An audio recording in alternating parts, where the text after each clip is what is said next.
ডাকি ইবাদতের মাধ্যমে ডাকো, ওই খোদাকে আমরা ডাকি যে খোদাকে ডাকলেই তিনি শুনেন। সুবহানাল্লাহ। যে খোদাকে ডাকলেই তিনি শুনেন।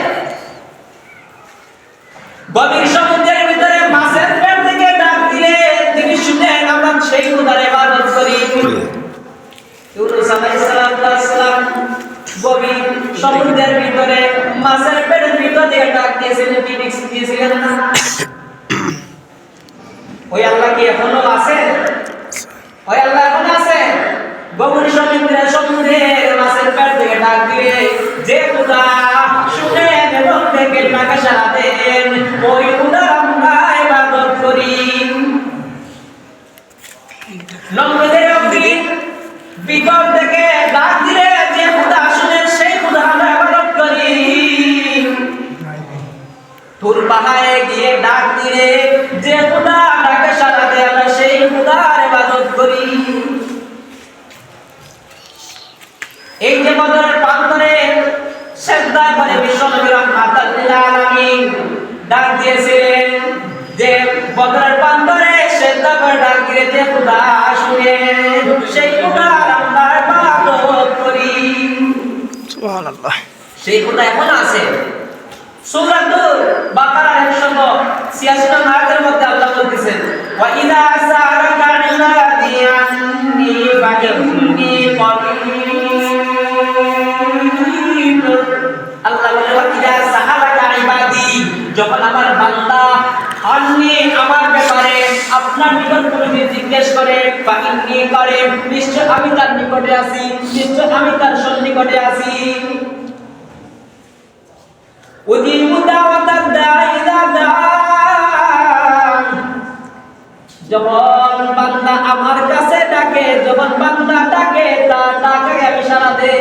ফালইস্তাজিবুলি, যখন আমার কাছে ডাকে তার ডাকে আমি সাড়া দিয়ে আমি জবাব দেই, আমি কবুল করি।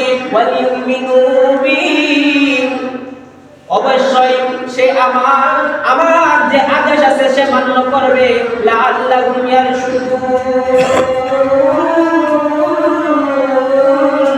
আল্লাহ বলেন যে আমার কথা মান্য করবে যাতে সে হেদায়েত প্রাপ্ত হয়, সঠিক রাস্তায় চলে। সেই খোদা এখন আছে? মোট কথা হলো আল্লাহর কাছে দোয়া, আল্লাহর কাছে কোনো কিছু চাওয়া।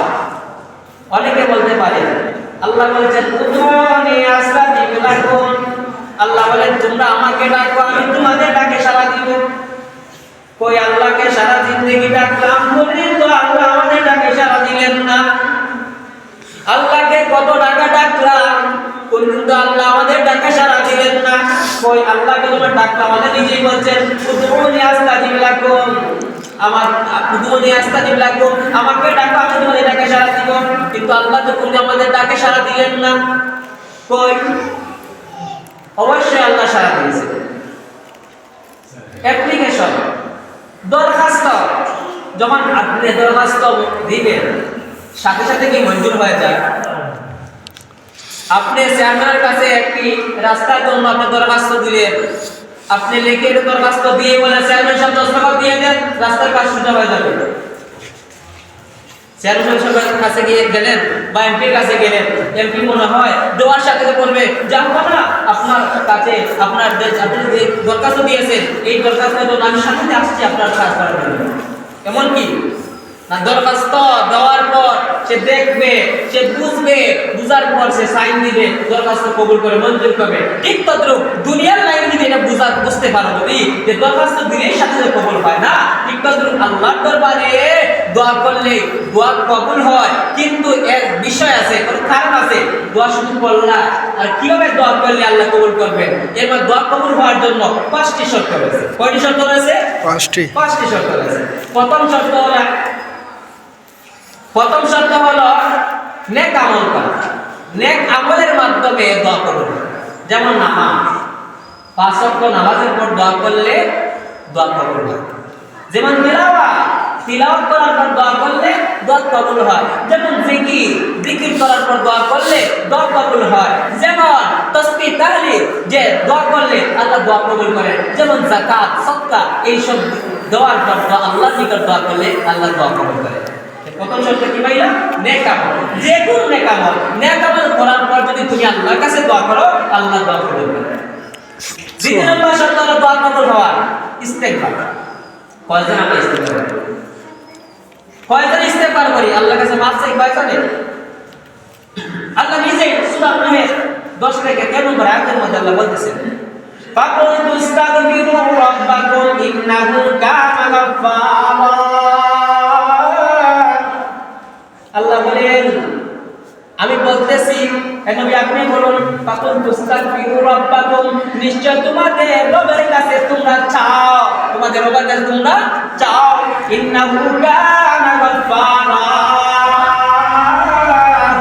নিশ্চয় তিনি অনেক অধিক ক্ষমাশী। ইরসিলিস সামাআ আলাইকুম মিদরারা, তিনি তোমাদের উপর অজস্র বৃষ্টি বর্ষণ করবেন। ওয়ায়ুমদিদুকুম বিআমওয়ালিন ওয়া বানিন।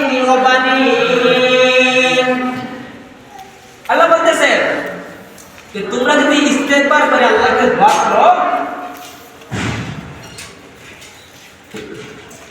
আল্লাহ রাব্বুল আলামিন বলছেন যে তোমাদের ধন সম্পদ, তোমাদের সন্তান আল্লাহ বাড়িয়ে দেবে। ওয়ায়ুমদিদুকুম বাড়িয়ে দেবে, সম্প্রচার করা, টানা হেচড়া করা, আল মাদদু কেচনা সম্প্রচার করা, টানা হেচড়া করা, বাড়িয়ে দেওয়া। ওয়ায়ুমদিদুকুম বিআমওয়ালিন ওয়া বানিনা, যে ইস্তেগফার করে আমি আল্লাহর কাছে দোয়া করো, চাও, আমি আল্লাহ তোমাদের ধন সম্পদ এবং তোমাদের কি সন্তানাদি আমি বাড়িয়ে দেব।